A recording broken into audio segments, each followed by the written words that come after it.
Salam sejahtera Malaysia, terima kasih kerana menonton video-video dalam channel ini.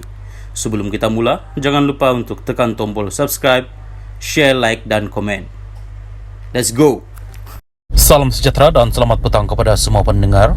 Berita petang ini dipetik dari Malaysia Kini bertajuk Khairi kini ahli UMNO bahagian Sungai Buloh. Berita penuh, Khairi Jamaluddin kini menjadi ahli UMNO bahagian Sungai Buloh, tempat dia bertanding dalam PRU15 dan bukan lagi di bahagian Rembau.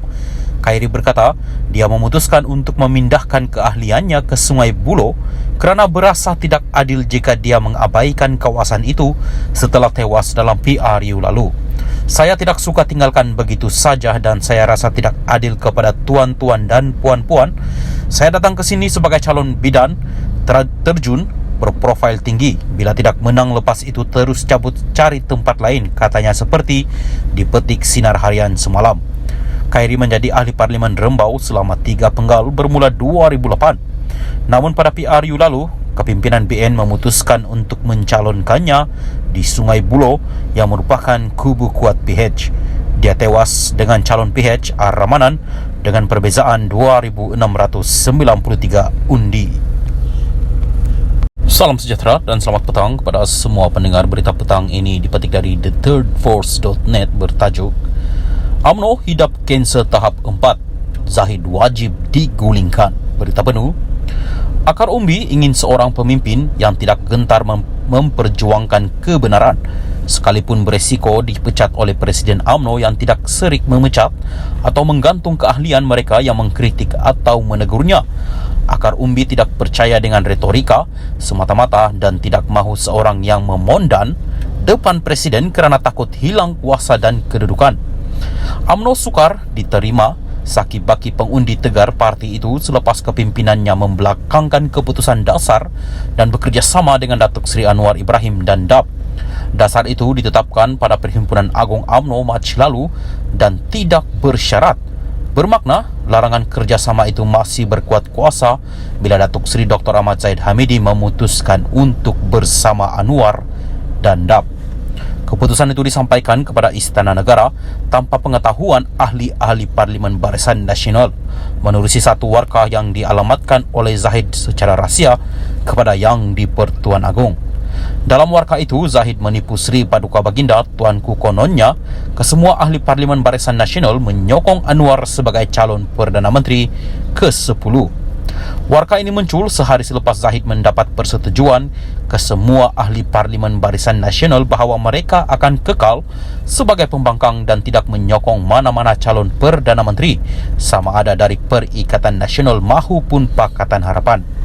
Walaupun dibantah majoriti ahli Parlimen Barisan Nasional, akhirnya semua membantu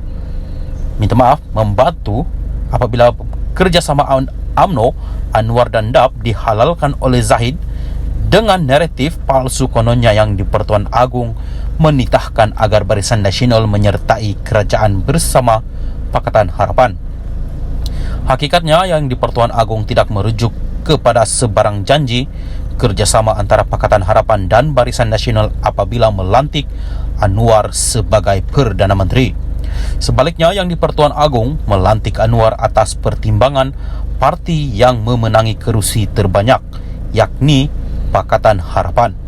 Yang di-Pertuan Agong juga melantik Anwar sebagai Perdana Menteri atas keyakinan bahawa semua ahli Parlimen Pakatan Harapan menyokong Anwar sebagai calon Perdana Menteri dan pendapat atau hemat Seri Paduka Baginda Tuanku bahawa Anwar mungkin mendapat sokongan majoriti di Dewan Rakyat. Ini selaras dengan peruntukan perkara 43-E Perlembagaan Persekutuan dan ianya turut bermakna Yang di-Pertuan Agong tahu bahawa Anwar akan bergelar Perdana Menteri Kerajaan Minoriti dan perlu membuktikan keabsahannya menerusi undian di Dewan Rakyat. Ringkasnya, Anwar tetap akan menjadi Perdana Menteri, tidak kira sama ada Barisan Nasional dan Pakatan Harapan bekerjasama atau tidak. Dan naratif kononnya, kerjasama ini perlu agar kerajaan dapat dibentuk adalah palsu sama sekali. Pemimpin-pemimpin yang sayangkan UMNO seharusnya menebus kembali maruah parti itu dengan mendesak agar Zahid meletak jawatan sebagai Presiden UMNO demi menghormati mandat penyokong parti.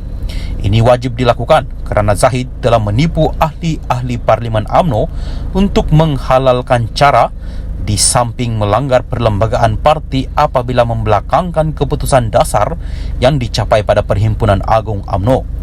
Data tidak menipu dan data menunjukkan bahawa prestasi Barisan Nasional merosot secara konsisten selepas pilihan raya umum 2004 dan dijangka terus merosot pada pilihan raya umum ke-16.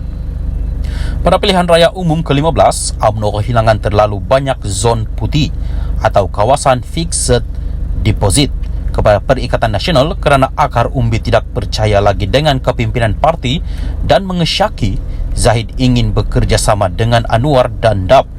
Sekiranya pemimpin UMNO terus memondan dan berpura-pura seperti kerjasama ini bukannya satu masalah serius, maka bersedialah tenggelam bersama Pakatan Harapan bila sampai masanya. Akar umbi ingin seorang pemimpin yang tidak gentar memperjuangkan kebenaran. Sekalipun berisiko dipecat oleh Presiden UMNO yang tidak serik memecat atau menggantung keahlian mereka yang mengkritik atau menegurnya, akar umbi tidak percaya dengan rotrika semata-mata dan tidak mahu seorang yang memondan depan Presiden kerana takut hilang kuasa dan kedudukan.